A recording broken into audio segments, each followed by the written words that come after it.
गोरखपुर से एक बड़ी राजनीतिक और सामाजिक खबर सामने आ रही है। निषाद समाज को अनुसूचित जाति में शामिल किए जाने की मांग को लेकर निषाद युवा वाहिनी के राष्ट्रीय अध्यक्ष सुशील चंद्र सहानी ने आमरण अनशन का ऐलान किया है।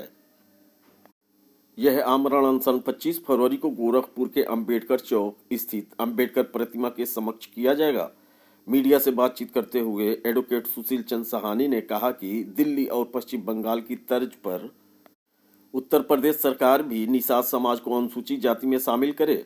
उन्होंने स्पष्ट किया कि निषाद समाज के अंतर्गत आने वाली केवट, मल्लाह, बिंद, कश्यप, बाथम जैसे अन्य जातियों को भी अनुसूचित जाति का प्रमाण पत्र दिया जाना चाहिए।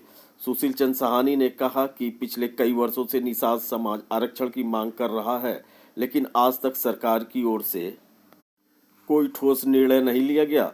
उन्होंने आरोप लगाया कि निषाद समाज को आरक्षण दिलाने के नाम पर कई नेताओं ने सत्ता हासिल की, लेकिन सत्ता में पहुंचने के बाद वे आरक्षण की लड़ाई भूल गए। उन्होंने यह भी कहा कि कुछ लोग निषाद समाज के नाम पर अपने परिवार के लोगों को सांसद, विधायक और मंत्री बनाने में लगे हुए हैं, जबकि समाज का आम व्यक्ति आज भी हक और अधिकार से वंचित है। सहानी ने दो टूक शब्दों में कहा कि निषाद समाज अब ऐसे नेताओं को किसी भी हाल में बर्दाश्त नहीं करेगा। उन्होंने प्रदेश भर के सभी निषाद संगठनों और निषाद समाज के लोगों से अपील की है कि इस आमरण अनशन में बढ़ चढ़कर हिस्सा लें, ताकि निषाद समाज को उसका संवैधानिक अधिकार और आरक्षण मिल सके। जो इस मुद्दे को लेके फर्श से अर्श की यात्रा कर लिए, इस मुद्दे पे मौन हो गए, तो मजबूर होकर निषाद युवा वाहिनी ने इसका बीड़ा उठाया है। निश्चित तौर पर समाज के जायज़ मुद्दे को निषाद युवा वाहिनी हल करेगी।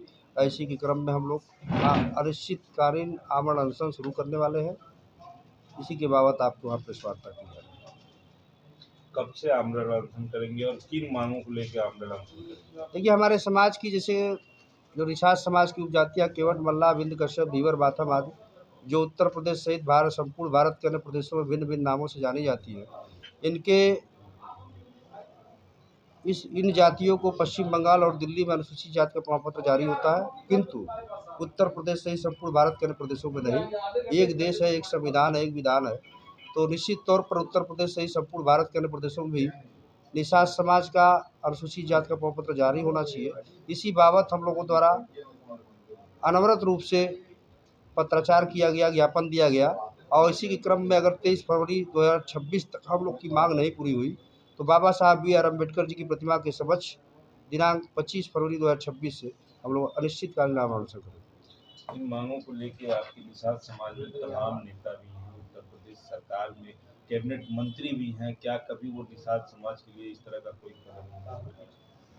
देखिए, हम लोग किसी के बारे में टिप्पणी नहीं करना चाहते। निश्चित तौर पर उन लोगों द्वारा कोई सार्थक पहल नहीं किया गया, इसीलिए हम लोग द्वारा ये सार्थक पहल किया रहा। निश्चित तौर पर हमारे समाज की जायज़ मांग, माननीय मुख्यमंत्री जी भी सांसद हुआ करते थे और उनके द्वारा भी यही कथन किया गया था कि समाज को अनुसूचित जाति का प्रमाण पत्र जारी हो। कहीं न कहीं से निश्चित तौर पर सही फोरम पर सही बात नहीं कही जा रही, इस वजह से हमारा समाज का ये मुद्दा जस का तस बना हुआ था। सरकार के लिए क्या अल्टीमेटम देंगे या प्रशासन के लिए क्या करना चाहिए?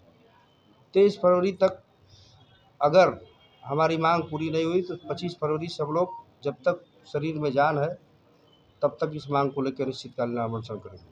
आपको लगता है क्या कि आमरण अनशन करने से आरक्षण मिल जाएगा? क्यों नहीं? आप राजनीति करते हैं, चुनाव लड़ते हैं, चुनाव जीत के जाते हैं, तब उनको हक दिलाते हैं, ऐसा नहीं आप सोच रहे? देखिए, मुद्दा हमेशा भी किसी भी मुद्दे की पैरवी जब कोई व्यक्ति पवित्र मन से करता है और उसका उद्देश्य पवित्र होता है, मन पवित्र होता है और कहीं न कहीं से उसके द्वारा कोई साठ-गांठ करने की नीति नहीं होती, तभी मुद्दा हल होता है। हम लोग पवित्र मन से आए हैं और निश्चित तौर पे निषाद समाज का जायज़ मुद्दा, इसी से एक क्रांति होगी और निश्चित तौर पे मुद्दा हल होगा।